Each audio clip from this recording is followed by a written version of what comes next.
Aló, ok. Buenos días, amados hermanos. Vamos a disponernos entonces primeramente a orar para darle gracias a Dios por este momento antes de proceder al sermón de la mañana de hoy. Bendito Dios, te damos gracias por tu amor, por tu misericordia, por tu bondad. Rogamos, Señor, que seas tú utilizando tu palabra para fortalecer, para consolar, para animar, para sanar y restaurar la vida, Señor, de tu pueblo, Padre. Te rogamos, Señor, para que todo se haga para tu gloria, honra y alabanza, que sea de edificación, Señor, para tu pueblo, que me ayudes a presentar, Señor, tu verdad con claridad para el crecimiento, Señor, y la madurez, en el nombre de Jesús. Amén. Podemos sentarnos.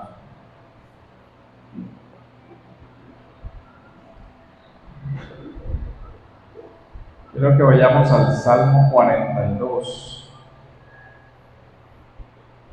Vamos a leer los versículos que están desde el versículo 5 en adelante. Salmo 42, versículos del 5 en adelante. Dice: ¿por qué te desesperas, alma mía? ¿Y por qué te turbas dentro de mí? Espera en Dios, pues he de alabarlo otra vez por la salvación de su presencia. Dios mío, mi alma está en mí deprimida, por eso me acuerdo de ti desde la tierra del Jordán y desde las cumbres del Hermón, desde el monte Mizar.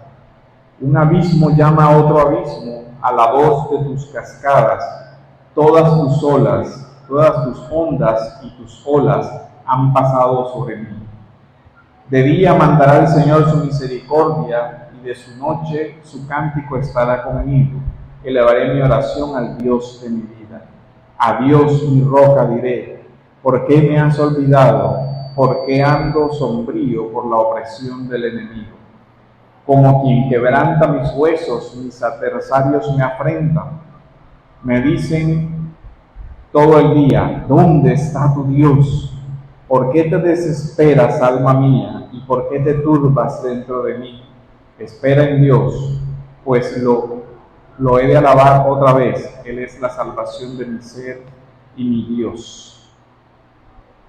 Es de las pocas palabras o de las pocas expresiones en la Biblia donde aparece directamente el término de depresión. En algunas otras Biblias se traduce tristeza, desánimo, pero lo esencial es que nosotros vemos en este texto la descripción del salmista hablando consigo mismo. ¿Por qué te abates, alma mía, y te turbas dentro de mí? Espera en Dios, porque aún he de alabarlo. Hace poco vimos tristemente en las noticias la decisión terrible que tomó un joven de la Universidad del Atlántico de acabar con su vida, de suicidarse. Y lamentablemente ese tipo de noticias no son extrañas, sino que está creciendo en Colombia y en el mundo el índice de personas que deciden terminar con su vida por situaciones de profunda tristeza, de dolor, de desánimo y de enfrentar todas las adversidades de la vida. De tal manera que uno puede decir que estamos ante una crisis, porque muchas personas se encuentran viviendo una vida sin sentido, guiada por las emociones, y las emociones no han respondido para ser esa guía que las personas pretendían encontrar en ellas. Y es que el tema es que las emociones no fueron diseñadas por Dios para ser el fundamento de la vida, sino que el fundamento de la vida de una persona está precisamente en Dios, que es la roca sobre la cual una persona debería anclar su vida. De tal manera que nosotros hemos venido viendo o cosechando los efectos de varias ideas contrarias a la verdad, Y recuerden que las mentiras que las personas interiorizan y creen tienen consecuencias. Nosotros vemos todo el tema del relativismo moral. Y básicamente, en pocas palabras, ¿qué es el tema del relativismo? No hay nada bueno en sí mismo. Haz todo aquello que te haga sentir bien, que te haga sentir feliz. Entonces las personas comienzan a vivir vidas desordenadas contra la naturaleza y contra su propia conciencia, pero al final las consecuencias de obrar contra la verdad terminan afectando su conciencia, llenándolos de culpa, y por eso nosotros vemos una generación completa esclava de la depresión, de desórdenes mentales y emocionales y de una gran cantidad de problemas. Y bajo ese tamiz o bajo ese tema, no podemos extrañarlos entonces de que muchos jóvenes están viendo el suicidio como una alternativa para acabar con los sentimientos de tristeza, de soledad, de vacío, de desesperanza frente a las situaciones de la vida. Y hay intentos de respuesta, ¿cierto? La medicina, los medicamentos, pero lo que nosotros vemos es que el hombre no es solamente un cuerpo, no es solamente un aparato químico, no es solamente un objeto, sino que el hombre tiene una dimensión espiritual. Y en tanto no se tenga en cuenta esa dimensión espiritual, veremos que no hay una cura integral para el alivio de estas situaciones. Entonces también eso genera un problema. Y ahí veríamos entonces la pregunta, bueno, pero si nosotros creemos en Dios, si tenemos una esperanza, si tenemos unas verdades que guían nuestras vidas, entonces, ¿puede un creyente deprimirse? Bueno, el que escribe el Salmo, el rey David, dice, mi alma está deprimida. Entonces eso nos puede dar una idea de que también en la experiencia de los creyentes puede darse este tema de la depresión. Ahora vamos a tratar de definir un poco más a qué nos referimos con depresión. Los puritanos, que son teólogos posteriores a la Reforma Protestante, acuñaron la expresión la noche oscura del alma. Y la expresión se refiere a cuando una persona tiene profundo sentimiento de desaliento, de desmotivación, de tristeza, que llora sin tener una explicación de por qué lo está haciendo en concreto. Es un sentimiento de tristeza generalizado que se expresa en varias cosas. No quiere comer, o esa persona ya perdió el deseo de vivir, la esperanza. A todo eso es a lo que hoy le podríamos decir depresión. La depresión ya a nivel médico se define como un trastorno en el estado de ánimo que cambia la forma como el cerebro incluso comienza a trabajar y como el cuerpo comienza a responder. De tal manera que síntomas frecuentes de una persona que está deprimida es un sentimiento persistente de tristeza, que a veces ni siquiera sabe la razón por la cual tiene esa tristeza. Una sensación de vacío, sentimientos de desesperación o de pesimismo. Una persona que permanece todo el tiempo irritable, de mal genio, con sensación de que es inútil o que pierde el interés de las cosas que antes le gustaban. O una persona que todo el tiempo tiene una sensación de cansancio que no sabe explicar.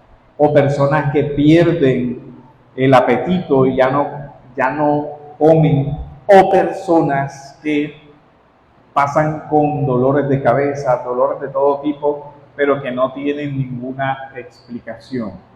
Y por último, en este tipo de personas se comienza a desarrollar ideas de muerte o ideas de suicidio. Ya la persona comienza a pensar, pero si esta es mi vida, ¿por qué simplemente no acabo con este dolor? Ahora, lo que la Biblia nos deja ver es que existen varias razones para estas situaciones. Y aquí vamos a profundizar un poquito en las causas. Una primera causa que muy poco se tiene en cuenta es el pecado. Una causa espiritual o pecado. Si nosotros vemos el Salmo 32, por ejemplo, el Salmo 32 dice de la siguiente manera: cuán bienaventurado es aquel cuya transgresión es perdonada, cuyo pecado es cubierto. Cuán bienaventurado es el hombre a quien el Señor no culpa de iniquidad y en cuyo espíritu no hay engaño. Pero el versículo 3 dice: mientras callé mi pecado, mi cuerpo se consumió con mi gemir durante todo el día. ¿Sí ven la relación? Ahora, mire la relación importante aquí, y esto tiene que ver como el hombre fue creado desde el principio. El hombre tiene una dimensión corporal, ¿cierto? El Salmo dice mi cuerpo, pero el hombre también tiene una dimensión espiritual, porque Dios al crearlo le insufló su espíritu, su aliento de vida, de tal manera que el hombre no es solo su cuerpo, ni tampoco es solo un ser propiamente espiritual, de una naturaleza angelical que las cosas corporales no le afecten. Lo que nosotros vemos en este salmo es la interrelación entre lo espiritual y lo material. Es decir, mientras callé mi pecado, mi cuerpo se enfermó. ¿Sí ven? Mientras callé mi pecado, mi cuerpo sufrió. De tal manera que, ahora, esto no quiere decir que siempre que una persona esté deprimida, entonces vamos a hacer como la deducción: está deprimida, está en pecado. No es siempre así. El Salmo 51 nosotros también vemos que David habla de la tristeza que le invade su corazón y de la necesidad del arrepentimiento para que se restaure el gozo. Y vemos otros personajes de la Biblia donde se da esta situación. Pero quería hacer la precisión: es posible que la causa de una depresión, tal como lo describe el Salmo 32, en una persona, sea por causa del dolor que produce una vida en rebeldía delante de Dios o una vida de pecado. Pero, insisto, no es que se pueda hacer una operación matemática, esto más esto igual a esto. No siempre es así. Pero en un sentido, toda depresión tiene su causa en el pecado. ¿En qué sentido? En el sentido de que todos nosotros nos podemos enfermar. ¿Por qué? Porque nuestro cuerpo sufre los efectos del pecado. Pero lo que hay que decir es que la enfermedad no solamente es de tipo corporal, sino que hay enfermedades, digamos, del alma, ¿cierto? Las que tienen que ver con las emociones. Ahora, el pastor John Piper, hablando sobre la relación entre el pecado y la depresión, dice lo siguiente: pudiera ser que parte de las causas de las tinieblas espirituales sea un pecado muy querido y que no estamos dispuestos a dejar. Ofrece deleites engañosos, pero al final mata. Al tratar con nuestro pecado podemos cometer dos errores. Uno, darle poca importancia. Esto no es tan grave, hay personas que hacen cosas peores, ¿cierto? Yo no mato, yo no robo, yo no hago esto, en fin. Entonces, no pasa nada. Pero la conciencia sigue allí mostrando: no estás haciendo bien, no estás haciendo bien. Y en algún momento eso produce una depresión en la vida de la persona. Pero el otro extremo es sentirse abrumado por el pecado de tal manera que, en lugar de aborrecerlo y renunciar a él e ir a Dios a pedir perdón, entonces comenzamos a darle vuelta a nuestro pecado pecado, entonces ya yo no soy digno, entonces ya yo esto, a buscar fórmulas que no son las de la Biblia para solucionar ese problema.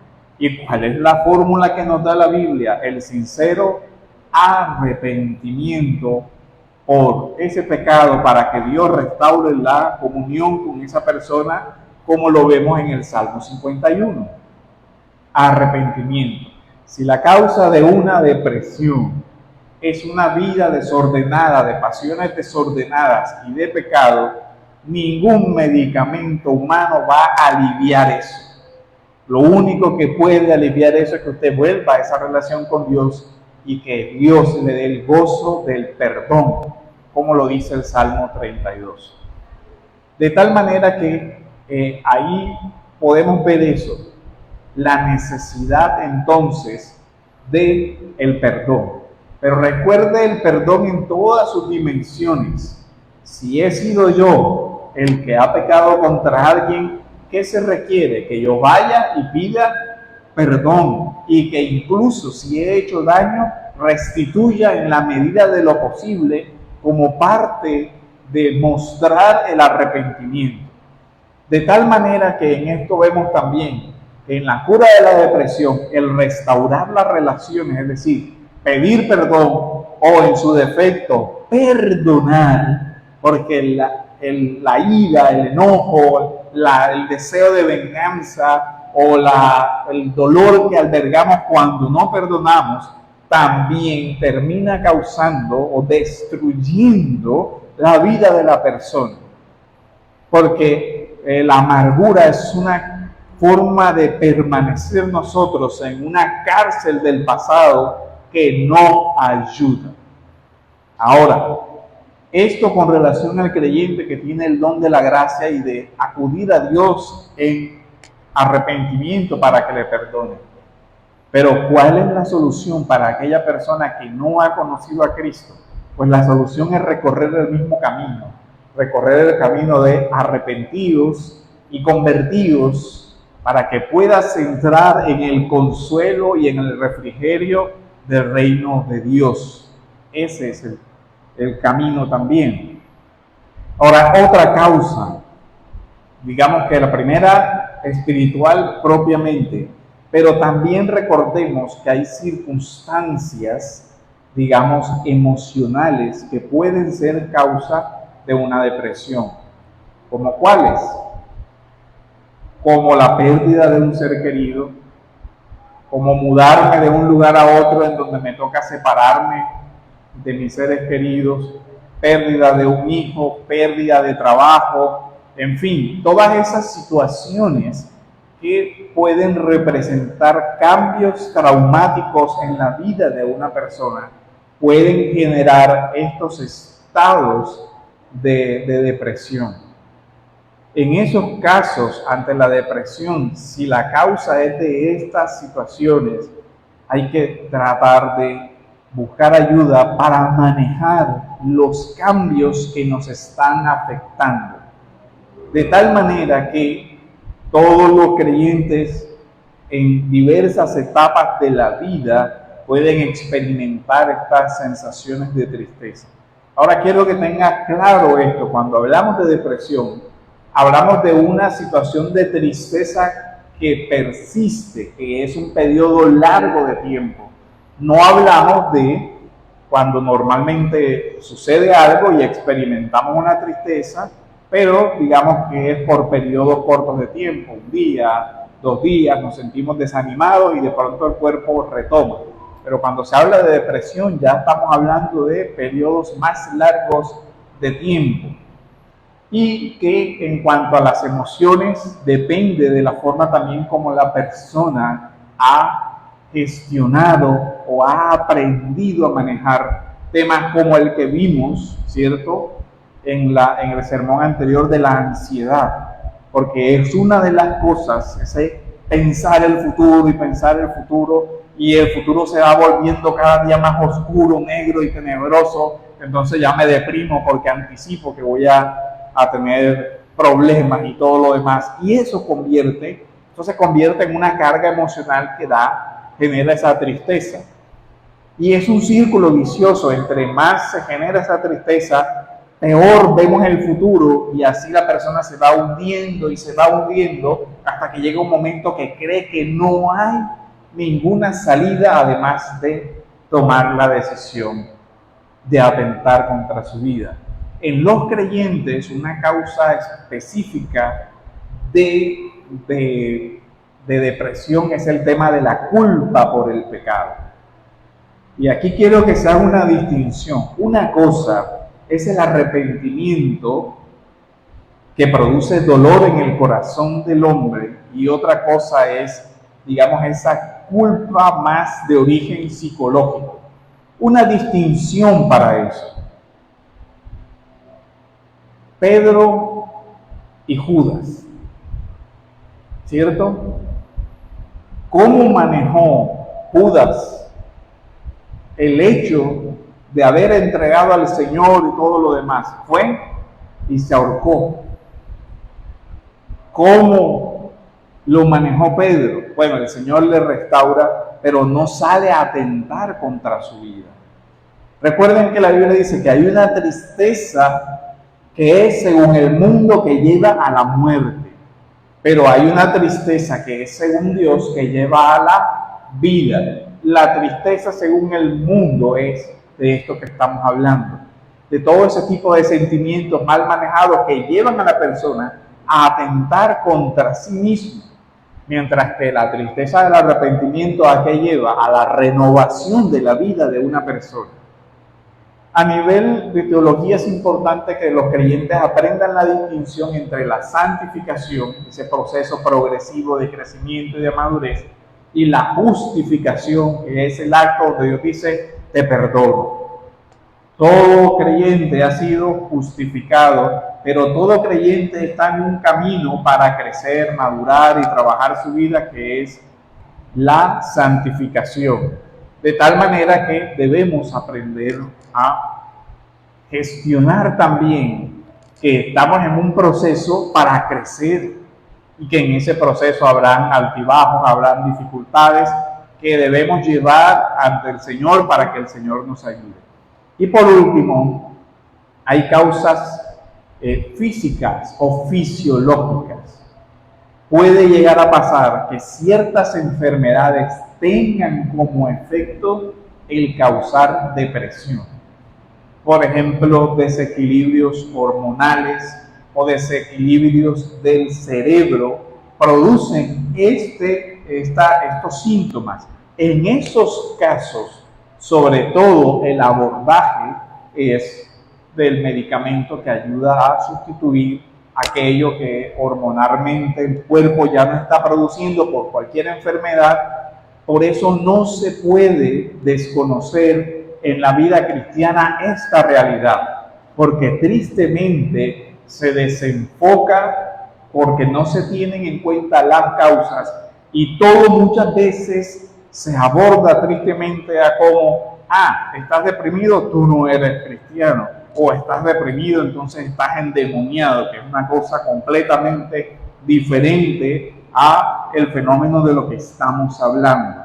Entonces, lastimosamente muchas veces se espiritualizan de manera negativa sin identificar las causas que están originando esa situación, y se trata mal, o incluso algunas veces desde púlpitos cristianos se desestima que una persona busque una ayuda médica adecuada cuando la causa de estas situaciones es física o fisiológica.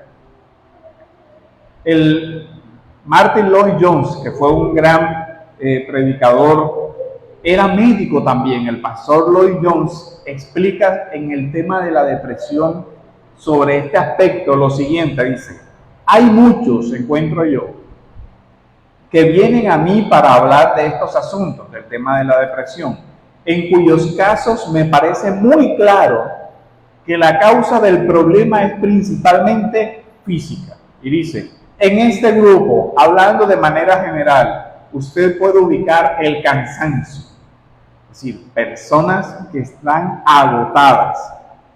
Miren, el cuerpo tiene cierta programación interior para, digamos, hacer huelga. Usted puede forzar su cuerpo hasta cierto punto. La persona que trabaja excesivamente, su cuerpo de alguna manera responde al reto porque usted lo obliga o le hace pensar que está en una situación de peligro, por ejemplo, y su cuerpo responde. Si usted está huyendo de algún animal, usted ve que el cuerpo responde, ¿cierto? Usted corre y corre y corre y corre y parece que no se cansara, pero su cuerpo entiende que hay un peligro real y por eso él toma las energías de donde usted no las tiene, y por eso la gente dice, yo no sé ni cómo logré hacer eso, pero lo hice. Bueno, digamos que su cuerpo está diseñado para hacer eso por un corto periodo mientras terminó esa situación, pero si usted toma su cuerpo y lo hace así un día, 2 días, una semana, un mes, llega el tiempo donde su cuerpo simplemente dice, hasta aquí llegué, me apago. Y viene el bajón. Entonces la persona dice, ya se le acabó la energía, ya no puedo más. Todo eso sucede a nivel físico. Dice, el cansancio, el agotamiento o la enfermedad, cualquier tipo de enfermedad, porque la enfermedad es un depresivo del sistema inmunológico. El cuerpo ya no responde de la misma manera. Dice el pastor Lloyd Jones, dice, usted no puede aislar lo espiritual de lo físico, porque somos cuerpo, mente y espíritu. Los más grandes y mejores cristianos, cuando son débiles físicamente, son más propensos a un ataque de depresión espiritual que en cualquier otro momento, y existen grandes ilustraciones de esto en las Escrituras, como los Salmos, donde nos dicen mucho, mi alma está angustiada hasta la muerte, y vamos a ver otros ejemplos de eso. Entonces, es importante que nosotros vayamos desarrollando una espiritualidad que cuida el cuerpo y cuida la vida interior, mental y emocional, porque ambas realidades están conectadas en la Biblia. Otro lugar donde podemos ver esto es en el Salmo 73, versículo 26, donde dice, mi carne y mi corazón desfallecen, mas la roca de mi corazón y mi porción es Dios para siempre. O los versículos donde dice, los mandamientos de Jehová son rectos, y mire lo que dice, alegran el corazón. Es decir, la lectura de la Escritura, la meditación en la Escritura dice, alegran el corazón. El precepto de Jehová es puro, que alumbra los ojos. O el texto que estudiamos en el sermón anterior de Filipenses 4, versículo 8, donde dice todo lo bueno, todo lo justo, todo lo honorable, todo lo puro, en esto pensar. Y en este tema de la depresión juega un papel muy importante la mayordomía de la mente, la forma como las personas gobiernan su mente o son gobernados por ella. Hay en el Salmo, si vieron, ¿por qué te abates, oh alma mía? ¿Con quién está hablando el rey David ahí? Consigo mismo. Si notaron, hay un diálogo interior. ¿Por qué estás triste? ¿Qué es lo que te sucede? Miren, todos nosotros tenemos diálogos interiores. Algunos de manera más consciente que otros, pero todos nos hablamos a nosotros mismos y todos nos vamos diciendo cosas. Algunos, ese diálogo es positivo, esfuérzate, Dios te acompaña, Dios te ayuda, Dios te va a ayudar, Dios te va a restaurar. Pero otros, de forma negativa, eres un inútil, nadie te quiere, tú no eres esto, tú eres un hipócrita, tú deberías morirte, tú no eres nadie en la vida, etc. Entonces, la forma como eso, como nosotros llevamos nuestras mentes cautivas a la verdad del Evangelio, puede ser determinante en la salud espiritual, emocional y mental. A lo que el Evangelio nos lleva es a que las personas deben renovar su mente. tú eres un inútil. No, ¿por qué? Porque Dios no ha creado nada inútil en esta vida, porque Dios no se equivoca en cómo nos ha creado, porque tú eres creado a imagen y semejanza de Dios, porque tú eres una creación de Dios. No, cómo nos hablamos a nosotros mismos, tú no eres digno, tú no eres esto, debe estar llevado a la palabra de Dios. ¿Qué dice Dios de mí? Dice, eres hijo, eres tesoro. Eso es lo que Dios dice, eso es lo que yo debo creer entonces. No lo que mi mente, dañada por el pecado, me lleva a creer. Entonces, comenzar a pensar desde la verdad del Evangelio. Desde la verdad del Evangelio y desde las promesas del Evangelio. ¿Qué pienso yo de mí? Que soy un inútil, pero ¿qué piensa Dios? ¿Qué es lo que piensa Dios de ti? ¿Ya ven? Pero la Biblia no dice que yo sea esto. La Biblia dice que yo soy luz, que yo soy sal, que yo puedo crecer, que yo puedo madurar. Ahora, eso no es ocultar las realidades. Si hay algo que estoy haciendo mal, lo que la Biblia nos llama es, estoy haciendo esto mal, entonces debo cambiar. Y también la Biblia nos llama a eso. De tal manera que si nosotros comenzamos a renovar nuestra mente, como dice la palabra, con el Evangelio, vamos a ir cultivando una vida interior distinta. ¿Esto qué exige? Sí, tenemos que hacer un autoexamen. ¿Por qué me estoy hablando a mí mismo de esta manera? ¿O por qué me castigo? Hay personas que se latigan. Ustedes ven, digamos, que el catolicismo romano tiene todavía en algunas partes el tema de la flagelación, ¿cierto? Bueno, hay personas que lo hacen de manera visible, es decir, se latigan y en su cuerpo se ve que se están latigando. Pero hay otras personas que lo hacen en su mente y eso también destruye. Eres un inútil, tú no sirves para nada, tú esto, tú lo otro, bruto, bobo, tonto, etcétera. Todo eso destruye la vida de una persona. Y recuerden algo, Dios dotó a su creación de una dignidad. Si tú eres creyente, entonces no eres un inútil despreciable, eres un hijo de Dios, ¿cierto? E incluso si no eres creyente, tú eres una persona que fue creada a imagen y semejanza de Dios con una dignidad que no debes destruir. Somos vasos de honra para el Señor que no debemos destruirnos a nosotros mismos. En la Biblia nosotros podemos ver hombres de Dios, grandes hombres de Dios, que afrontaron estas situaciones de depresión. Y decíamos, una situación grave de depresión es cuando ya la persona comienza a pedir o a tener deseos de morir o de atentar contra su propia vida. En el libro de los Números, en el capítulo 11, los versículos del 13 al 15, podemos leer a Moisés. Y aquí vamos a ver los santos frente a la depresión. ¿De dónde conseguiré yo carne para dar a todo este pueblo? Miren con quién está hablando Moisés, en un sentido consigo mismo, delante del Señor, pero ¿de dónde conseguiré yo carne para dar a todo este pueblo? ¿Por qué lloran a mí diciendo, danos carne que comamos? No puedo yo solo soportar a todo este pueblo, que me es pesado en demasía. Y le dice el Señor, y si así lo haces tú conmigo, yo te ruego que me des muerte. ¿Sí lo ven? A tal nivel de carga y de estrés, de angustia llegó Moisés, que le dice al Señor, mira, este pueblo me está agotando, me está matando.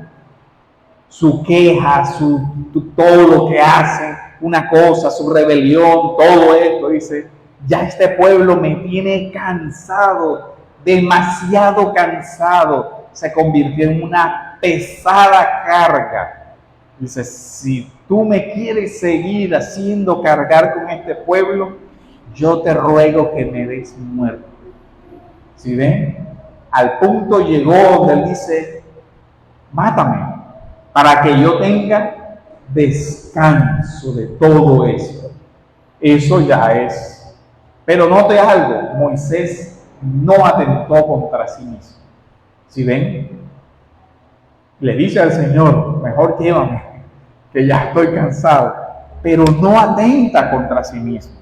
Pero recuerden que hay reyes que sí atentaron contra ellos mismos. El que se tira sobre la espada dice, si he hallado gracia ante tus ojos y que no vea mi mal. Eso lo dice Moisés.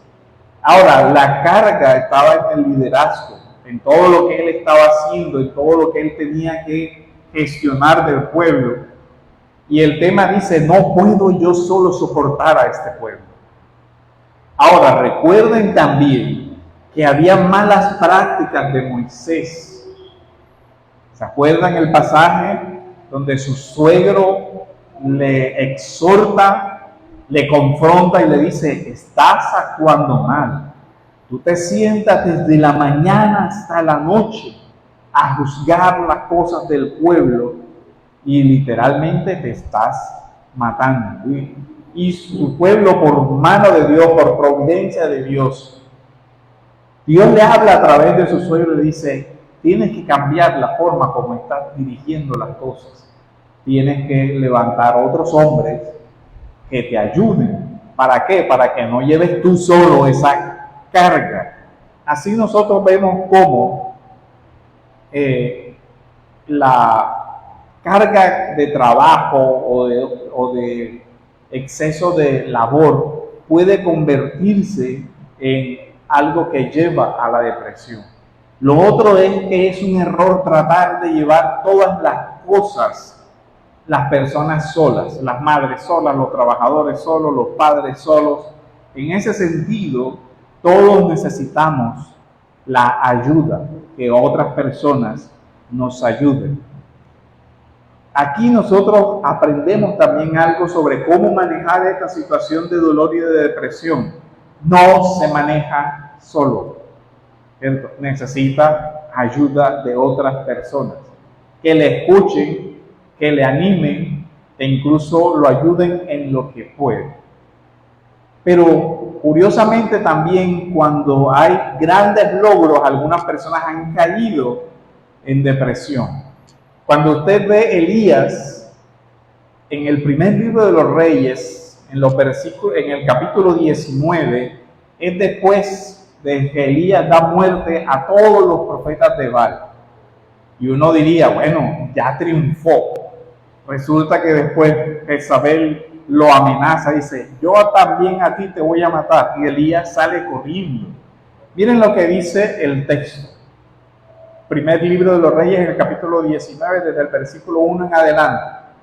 Acab dio a Jezabel la nueva de todo lo que Elías había hecho. El tema de los profetas que fueron asesinados. Y de cómo había matado a espada a todos los profetas. Entonces envió Jezabel un mensajero diciendo, así me hagan los dioses y aún me añadan, si mañana a estas horas yo no he puesto tu persona como la de uno de ellos. Viendo pues el peligro, se levantó y se fue para salvar su vida y vino a Berseba, porque a Berseba que está en Judá, y dejó allí a su criado. Y él se fue por el desierto un día de camino. Mire esto, un día caminando. Y vino y se sentó debajo de un enebro, deseando morirse. ¿Sí ven? Otra vez, lo mismo que Moisés. Señor, ya estoy tan cansado, deja que me muera. Después Elías también dice, deseando morirse, y dijo, basta ya, oh Jehová, quítame la vida. ¿Sí ven? Ninguno de nosotros pensaría que Moisés no es cristiano, ni que Elías no era cristiano, por si todavía la idea persiste ahí.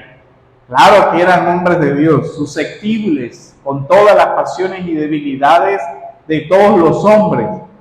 Y vemos aquí al profeta después de lo que había hecho, que había visto que descendió fuego del cielo. ¿Se acuerdan? Eso fue lo que pasó. Los profetas de Baal dicen, clamen, de pronto su Dios está dormido, denle, grítenle más fuerte. Pero él oró y Dios quemó todo. Había visto eso, así que no era tema de que no tenía fe o no, nada de eso. Pero era un hombre sujeto a pasiones lo mismo que todos los hombres bajo el cielo. Y él dice, oh Señor, basta ya, quítame la vida, pues yo no soy mejor que mis padres. Dice, y un ángel, dice, y echándose debajo del enebro, se quedó dormido. Y mire esto, se quedó dormido. Claro, había estado caminando un día sin descanso. Estaba cansado. ¿Y cuál es la cura? Pues descanse, se quedó dormido. Y aquí luego un ángel le tocó y le dijo, ahora, ¿qué se imagina usted? Una solución sobre o súper espiritual, que el ángel le haya dado una promesa rara y no sé qué. No, el ángel le dijo, mira, come. Necesitas comer. Y a veces en una consejería lo que hay que decir a la persona es, mire, tú lo que necesitas antes de todo es ir a dormir y a comer bien, y después, cuando ya tu cuerpo haya descansado y te hayas alimentado, vuelve y hablamos. Porque ahora mismo no vas a entender nada de lo que te diga, porque tu mente está de tal manera embotada. Lo que vemos aquí es que el ángel le dice, levántate, ya dormiste, ahora come. Dice, entonces él miró y he aquí a su cabecera. Miren lo como sí actúa el Señor. A su cabecera, una torta cocida sobre ascuas y una vasija de agua, y comió y bebió y volvió a dormirse. ¿Ustedes ven? Dice, no son soluciones así como las místicas que nosotros estamos acostumbrados a que nos digan, no, entonces Dios va a abrir los cielos y va a salir una nube y no sé qué. No, come, duerme, descansa y después hablamos. Y volviendo el ángel de Jehová la segunda vez, lo tocó diciendo, levántate y come. ¿Sí ven? De nuevo lo mismo, porque el camino que te resta es largo. Y después sigue, ahí después que él toma agua, se recupera, va. Lo que nosotros vemos es que Elías viene, miren la misma sensación de soledad. Más adelante en este mismo capítulo, Elías le reclama al Señor, yo solo he quedado. Mira, todo el pueblo se ha ido a la idolatría y yo solo he quedado. Y el Señor le dice, no, no es así. Hay 7,000 hombres más que tú no ves, pero que yo sí veo. No estás solo. Entonces aquí vemos todo eso. Elías cree que ya el pueblo de Dios ha definitivamente perdido la batalla. Pero Dios le dice, no es así. Ahora, Elías no sabía o no tenía ni en quién contar ni con quién apoyarse, porque efectivamente nadie había apoyado al profeta, pero Dios estaba con él. Así que hasta el final Dios le responde, no, el pueblo no es visible, o de pronto tú no ves, pero yo sí veo. Y veo 7,000 hombres que no se han arrodillado ante los dioses. Otro ejemplo es el del mismo Jonás, y en este no nos vamos a detener mucho, pero hay dos situaciones en las que uno ve a Jonás con esa depresión que es producto de la desobediencia. Cuando el barco se está hundiendo, recuerdan que Jonás va en rebeldía contra Dios, y dice, ves allá, y Jonás cogió un barco hacia el otro extremo de la tierra. Y cuando ve la tempestad, Jonás sabía lo que estaba pasando. Él sabía lo que significaba eso. Y todo el mundo corriendo de aquí para allá, porque el barco se estaba hundiendo y Jonás allá durmiendo. ¿Por qué? Porque para él ya era indiferente, ya hasta aquí llegué. Incluso miren cómo los marineros leen la providencia de Dios, que eso es sorprendente. En un momento lo despiertan y esto, ¿qué está pasando? Dice, aquí tiene que haber alguien que va contra el designio de Dios. Vamos a averiguar quién es, porque esto no es normal. hasta que el mismo Jonás dice, sí, échenme al mar que todo se acaba, porque Dios lleva este barco así, porque yo estoy desobedeciendo. Y efectivamente, aunque los marineros incluso se dicen, no, pero tampoco esa solución así tan extrema, al final lo echan al mar. ¿Y dónde llega Jonás? A la playa donde tenía que ir por la voluntad de Dios, por medio, cierto, del gran pez. Pero después de que predica, y aquí viene lo curioso, que todo el mundo se arrepiente, dice, viste, por eso era que yo no quería venir, porque yo sabía que tú los ibas a perdonar. Pero recuerdan la historia de Jonás, que había creado una parra y todo eso, y Dios le responde, pero mira, yo sé que esa planta que solamente tiene unos días, y mira cómo te pones. Ahora este pueblo que yo he guardado, porque vemos cómo se manejan mal todas estas emociones. Pero aquí, como último ejemplo, que nos va a dar el modelo para el tema, es el mismo Señor, y es Getsemaní. La experiencia de Getsemaní nos va a enseñar muchas cosas. Mateo 26, versículos del 36 al 40. Entonces llegó Jesús con ellos a un lugar que se llama Getsemaní y dijo a sus discípulos, sentaos aquí, entre tanto que voy allí y oro. Y tomando a Pedro y a los dos hijos de Zebedeo, comenzó a entristecerse y a angustiarse en gran manera. ¿Sí ven? Tristeza y angustia. Y esta tristeza y angustia, miren lo que vimos sobre la relación entre el alma y el cuerpo. Uno de los síntomas que se va a ver en Getsemaní es que el Señor suda ¿qué? Gotas de sangre. Según un médico que se llama Telmo Salas, eso es posible porque en casos extremos de angustia, los vasos sanguíneos debajo de la piel se estallan y la persona comienza a sudar sangre. De tal manera que nosotros vemos que la angustia del corazón del Señor fue tal que tuvo síntomas físicos, y es que la depresión, la ansiedad tiene síntomas físicos. La persona siente dolores de estómago, dolores de espalda, dolores de cabeza, ganas de correr, ganas de llorar, tiene síntomas físicos. Entonces dice, comenzó a entristecerse y a angustiarse de tal manera. Entonces Jesús les dijo, mi alma está muy triste hasta la muerte. ¿Sí ven? Pero ya ese deseo de tristeza hasta morir lo encontramos ya en Elías, ¿cierto? Moisés. Mi alma está muy triste hasta la muerte.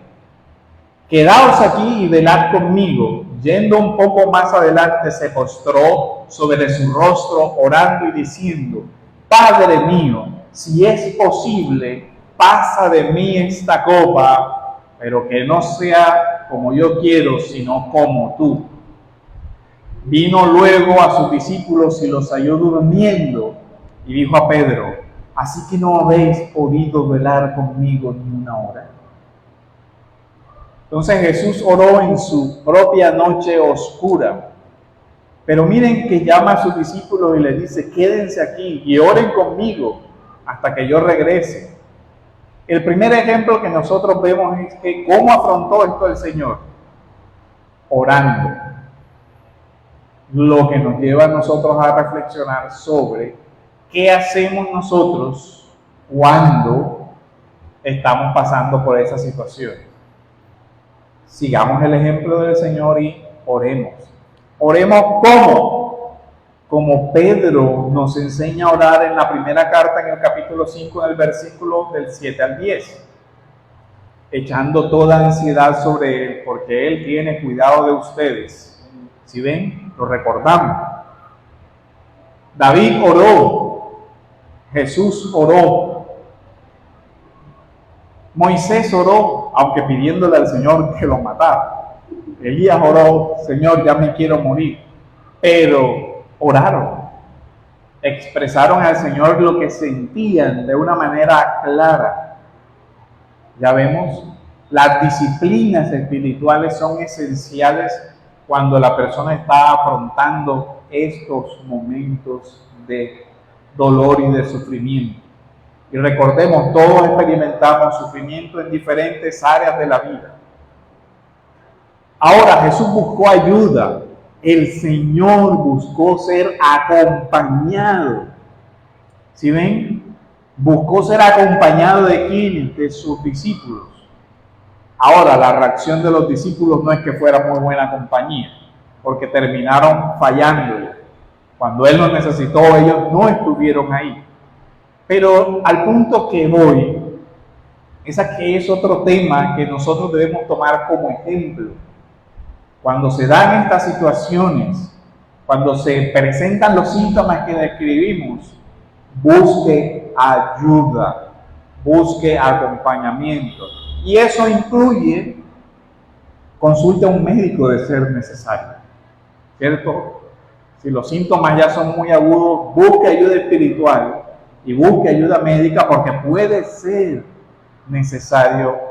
Ahora, recuerden, buscar ayuda de un médico no es incredulidad, porque también Dios ha dado las ciencias para aliviar a los hombres.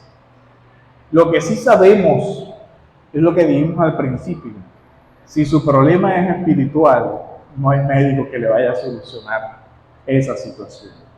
Si el problema es fisiológico o físico, por supuesto que también damos gracias a Dios porque da hoy esos medios. Sufrió, buscó ayuda. Jesús se hizo acompañar. De este texto podemos aprender varias cosas. Primero, no debemos cerrar el corazón a las personas más cercanas que nos pueden ayudar. Si ve que varias veces dice, Jesús les dijo, estoy triste. Él les manifestó, estoy angustiado. No es un buen modelo que usted se quede callado, que usted no le diga nada a nadie, que usted no exprese cómo se siente, porque eso impide varias cosas. Impide recibir ayuda y además de eso, el hablar, el desahogarse, parte de ayudar a la persona a aliviar la carga que tiene. No es bueno entonces aislarse. Todo lo contrario, lo bueno es hacer lo que hizo el Señor. Buscó que quien le ayudara.